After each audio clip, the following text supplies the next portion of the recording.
नैमिषारण्य क्षेत्र में ऐसी आपकी तरह 88,000 संत महात्मा एकत्रित हुए थे। कितने हजार? 88,000। और वो संत महात्मा थे कैसे? साधारण नहीं थे वो, इतनी लंबी लंबी उम्र वाले थे कि महाराज उनके जीवन में कितनी चतुर्युगी व्यतीत हो गई, आके चली गई, वो भी नहीं जानते। इतनी लंबी लंबी उम्र वाले, हजारों वर्ष वाले महात्मा बैठे हैं नैमिषारण्य में।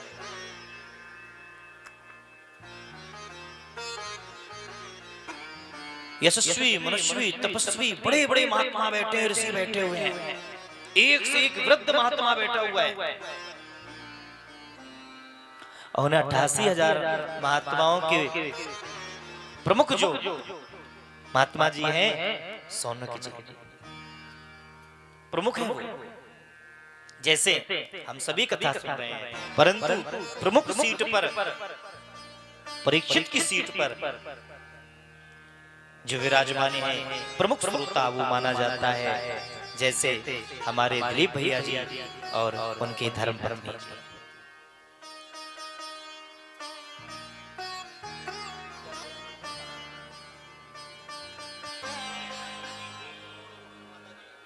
अच्छा, पूजन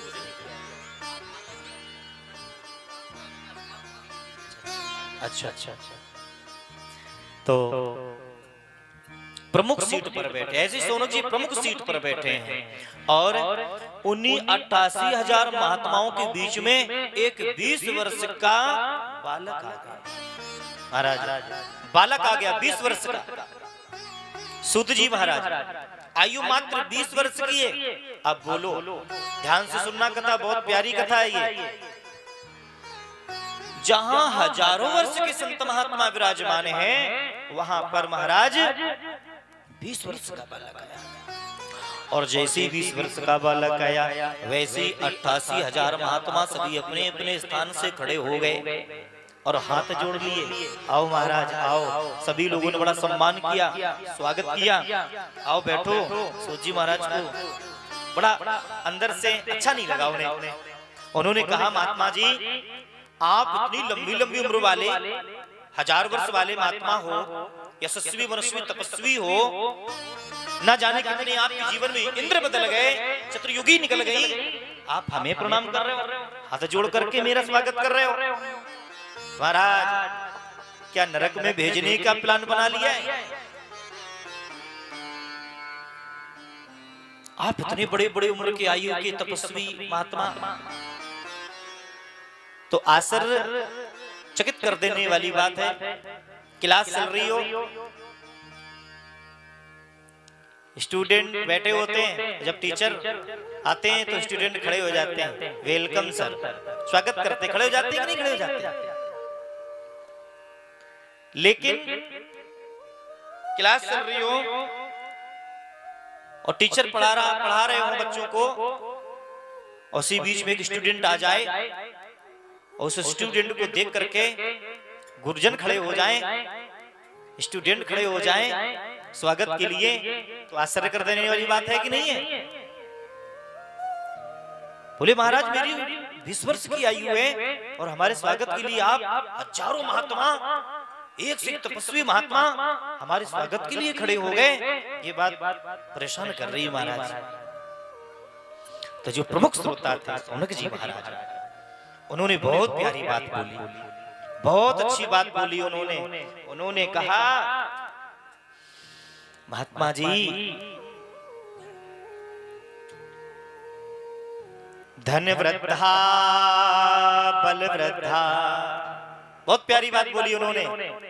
आपने कहा हम हजारों वर्ष की उम्र वाले महात्मा हैं, बात सही है आपकी, परंतु मैं कुछ कहना चाहता हूं। क्या कहना चाहते हो? धन वृद्धा बल वृद्धा आयुर्वृद्धा तथैव च ते सर्वे विज्ञान वृद्धास्य किंकरा सस्य किंकरा। सौनक जी ने कहा, हे सूत जी महाराज, धन वृद्धा बल वृद्धा आयुर्वृद्धास्तथैव च। कोई धन में बड़ा होता है, कोई बल में बड़ा होता है, आयुर्वृद्धास्तथैव च, कोई आयु में बड़ा होता है। कोई बलवान होता है, कोई धनवान होता है, कोई आयुवान होता है। लेकिन हे सूत जी महाराज, बड़े ये नहीं है, फिर बड़ा कौन है? तो बोले, ते सर्वेपि ज्ञान वृद्धाश्च। जिसके पास ज्ञान है, जो ज्ञानवान है, उससे बड़ा कोई हो नहीं सकता। ना धनवान हो सकता है, ना बलवान हो सकता है, और ना ही आयुवान हो सकता है। ते सर्वेपि ज्ञान वृद्धाश्च किंकरा सस्य किंकरा। मेरी नजरों में सबसे बड़ा वो है जो ज्ञानवान है, जिसके पास ज्ञान है, उससे बड़ा कोई दूसरा नहीं होता महाराज। और आपकी उम्र जरूर छोटी है, आयु में जरूर आप छोटे हो, लेकिन ज्ञान में आप हम 88,000 संत महात्माओं से भी 20 गुना आगे हो। इसलिए यह सम्मान आपका नहीं है, आपके ज्ञान का है।